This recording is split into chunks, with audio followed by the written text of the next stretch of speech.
The War of the Succession of Champagne was a war from 1216 to 1222 between the nobles of the Champagne region of France, occurring within that region and also spilling over into neighboring duchies. The war lasted 2 years and de facto ended in 1218, but did not officially end until Theobald IV reached the age of majority in 1222, at which point his rivals abandoned their claims.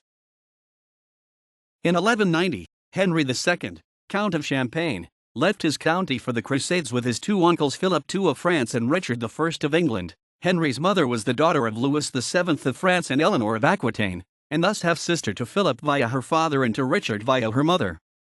He made the barons of Champagne swear to pay homage to his brother Theobald if he should die on crusade.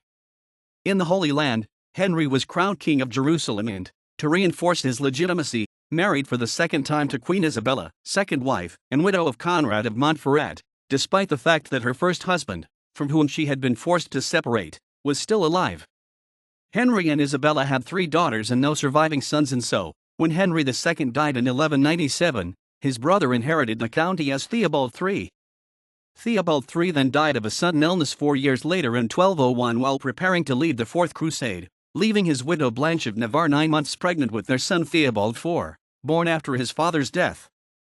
In 1215, Henry II's third daughter Philippa of Champagne married a nobleman from Champagne living in the Holy Land. His name was Erard of Brienne-Remerupt, and he was a cousin of John of Brienne, King of Jerusalem. It was he who gave Philippa the idea of claiming the county of Champagne.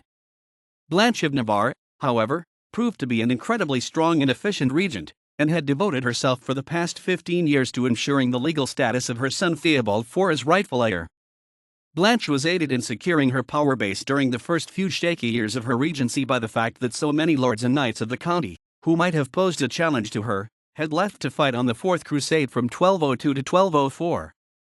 Queen Mother Adele of Champagne, who was Theobald III's aunt, also took Blanche under her wing, giving Blanche vital counsel during the early years of her regency until Adele's death in 1206. For the rest of her life, Blanche would make large monastic donations devoted to Adele's memory.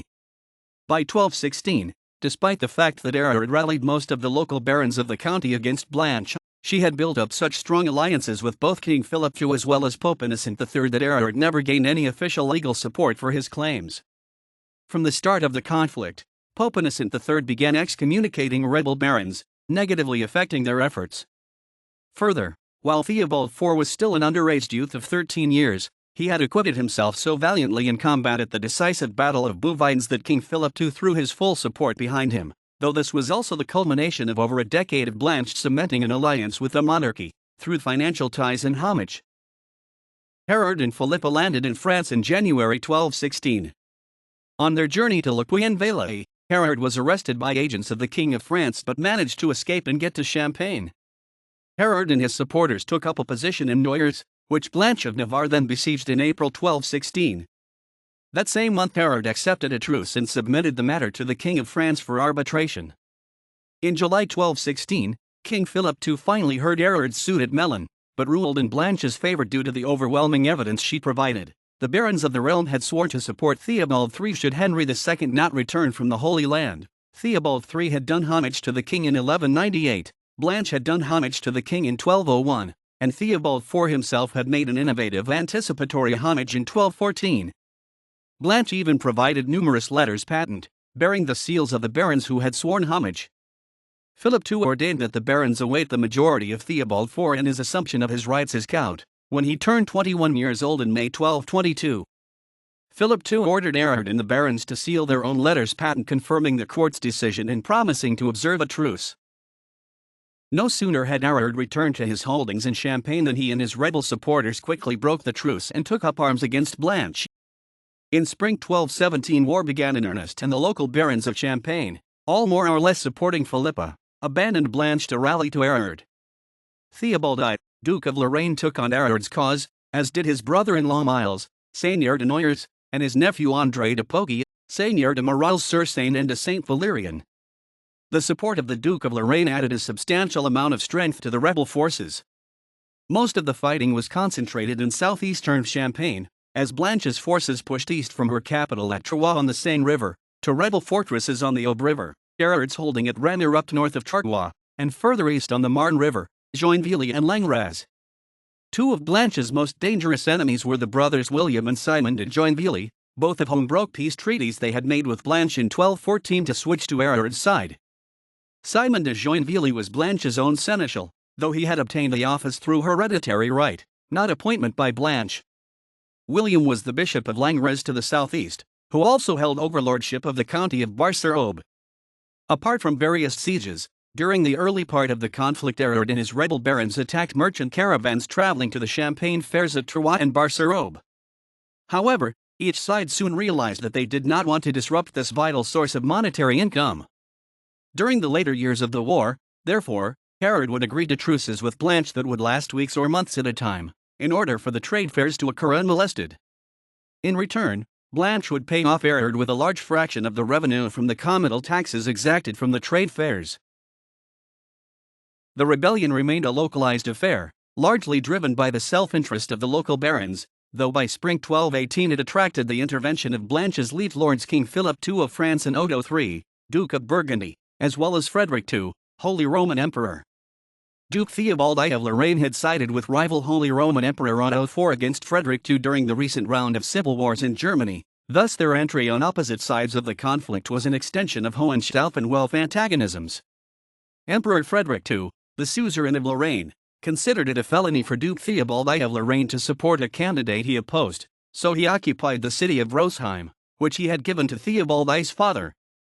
Theobald I responded in 1218, retaking Rosheim and then ravaging Alsace, particularly Frederick II's vineyards.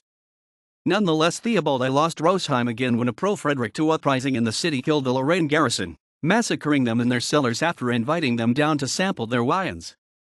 After 2 years, the papal excommunications and interdicts had also taken their toll, isolating the rebel barons.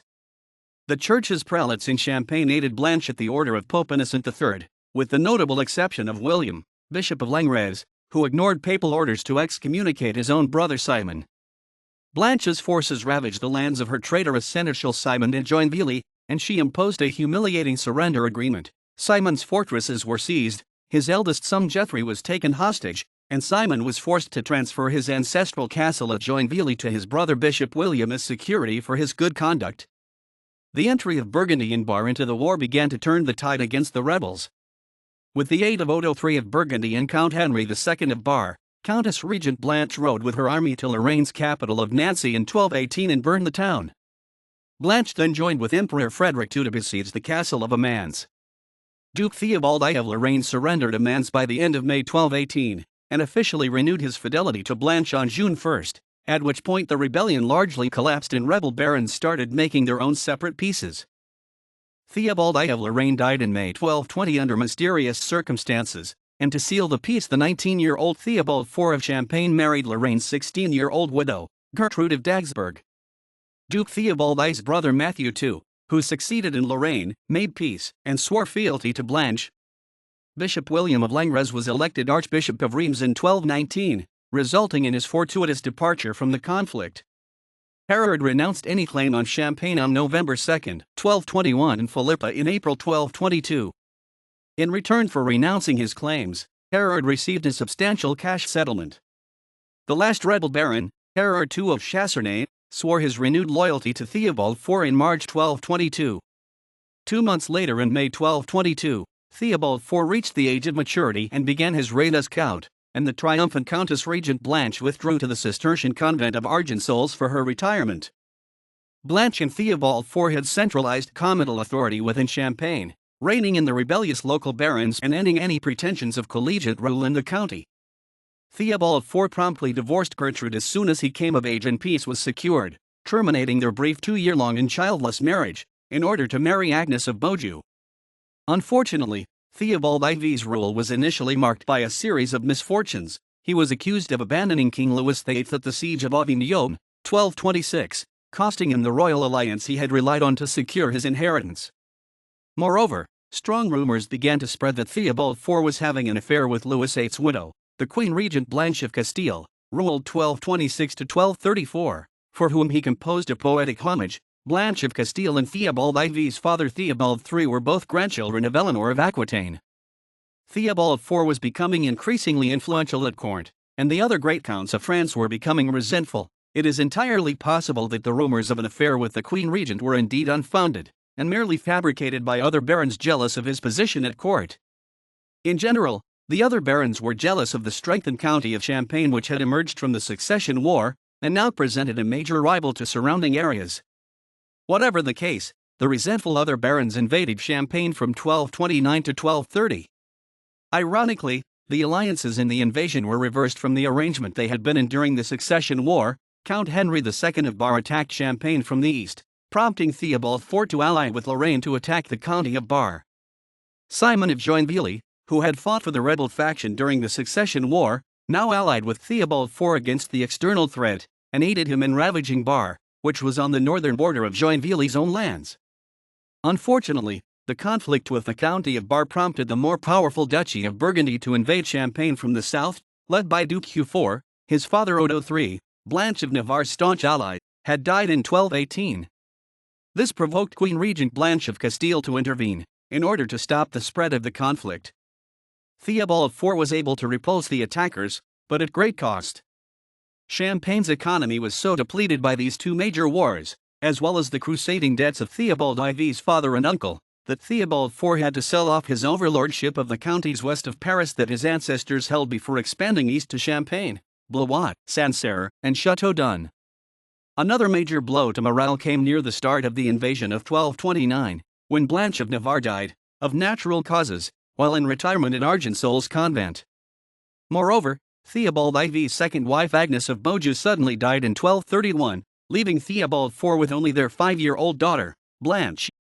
This left Champagne in need of a male heir, prompting Theobald IV to remarry in 1232 to Margaret of Bourbon. The situation reached its nadir in 1233, when Henry II's elder daughter Queen Alice of Cyprus threatened to reprise the succession war of Theobald IV's minority yet again. Alice had become Queen of Cyprus by marrying her stepbrother Hugh I of Cyprus in 1210. However, the fortunes of Theobald IV in Champagne dramatically shifted soon afterward, when in 1234 he became King of Navarre on the death of his uncle, after successfully outmaneuvering James I of Aragon's attempt to succeed in Navarre. Suddenly, Theobald IV became too wealthy and powerful for neighboring counts to risk fighting. This also ended Alice of Cyprus's attempt to renew the succession war, and she was paid off with a substantial cash settlement.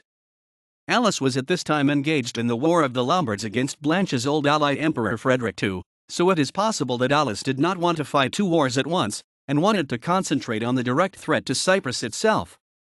This war was based on Emperor Frederick II's attempt to claim the throne of Jerusalem in Cyprus, based on his marriage to Isabella II of Jerusalem, the young half-niece of Alice and Philippa. Isabella II's mother Maria was the daughter of Isabella I of Jerusalem by her previous husband Conrad, while Alice and Philippa were the daughters of her subsequent husband Henry II of Champagne.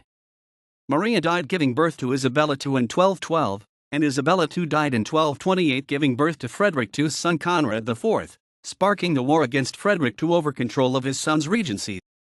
Theobald IV spent most of his subsequent time and attention in Navarre, but the removal of external threats ensured an unprecedented era of peace and prosperity for Champagne that would last for the next 5 decades.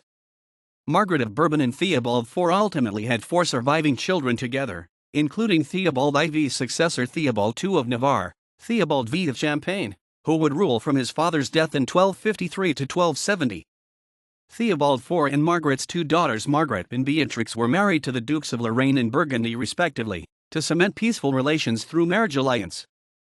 After Theobald II/V died childless while on the Eighth Crusade, his younger brother Henry I of Navarre, Henry III of Champagne, succeeded him for a brief but talented reign which ended when he also died in 1274, leaving only his 1-year-old daughter, Theobald IV's granddaughter, Joan I of Navarre as his heir. Henry's wife Blanche of Artois would rule Champagne as regent for Joan until 1284, when Joan, at 11 years old, still under the regency of her mother, was married to King Philip IV the Fair of France, who was himself 16 years old. With this marriage alliance to the kings of France, Champagne was absorbed into the royal holdings. Philip IV and Joan had 3 sons who each ruled as King of France in turn, because each was unable to produce a male heir. When their last son Charles IV of France died without a male heir in 1328, the Capetian dynasty ended, resulting in Philip of House Valois, Philip IV's nephew, and King Edward III of England, son of Isabella, Philip IV and Joan's daughter, great-granddaughter of Theobald IV, entering into conflict over the succession, which began the Hundred Years' War,